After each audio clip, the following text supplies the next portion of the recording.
ইলাস্ট্রেটরে আপনি ভেক্টর ইমেজের পাশাপাশি বিটম্যাপ ইমেজ স্থাপন করতে পারেন। এই জন্য ফাইল মেনুর প্লেস সাবমেনুটি নির্বাচন করুন। এবার যেই ভেক্টর ইমেজকে আপনি স্থাপন করতে চান তা নির্বাচন করে দিন। আমি এখানে ফ্যামিলি এন্টারটেইনমেন্ট নামে একটি ইমেজকে স্থাপন করতে যাচ্ছি। তা নির্বাচন করে প্লেস বাটনে ক্লিক করুন। এখানে একটি বিষয় লক্ষণীয়, এই প্লেস উইন্ডোটির একটি অপশন হচ্ছে লিংক।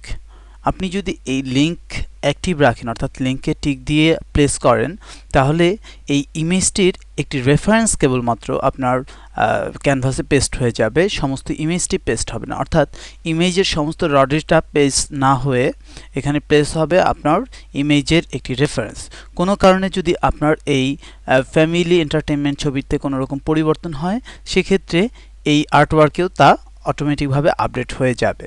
তবে যদি আপনি একে আউটপুটে পাঠাতে চান, সেক্ষেত্রে এই ইমেজকে সহ, অর্থাৎ এই ইমেজটিকে ইন্ডিভিজুয়াল লোকেশনের ফোল্ডারে রেখে আপনাকে তা আউটপুটে পাঠাতে হবে।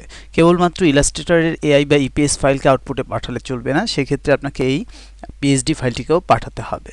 কিন্তু আপনি যদি চান যে না, সমস্ত র ডেটাকে আপনি আপনার আর্টওয়ার্কে একেবারে স্থাপন করবেন, সেক্ষেত্রে এই লিংকে উঠিয়ে দিন এবং ফাইলটিকে প্লেস করুন।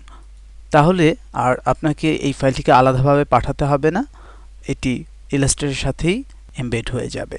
এখানে ফ্ল্যাটেন, আপনি যদি ফটোশপের লেয়ারগুলোকে ফ্ল্যাটেন করে দিতে চান, তাহলে ফ্ল্যাটেন অবজেক্টটি নির্বাচন করুন, অথবা আপনি যদি চান ফটোশপের লেয়ারগুলো ইলাস্ট্রেটরে আলাদা আলাদা অবজেক্টে রূপান্তর হবে, তাহলে আপনি convert Photoshop layer to object নির্বাচন করুন।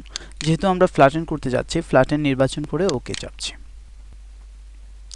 লক্ষ্য করলে দেখবেন ছবিটি আপনার আর্টওয়ার্কে চলে এসেছে। একইভাবে আপনি বিভিন্ন ফরম্যাটের বিটম্যাপ ফাইল আপনি এখানে স্থাপন করতে পারেন।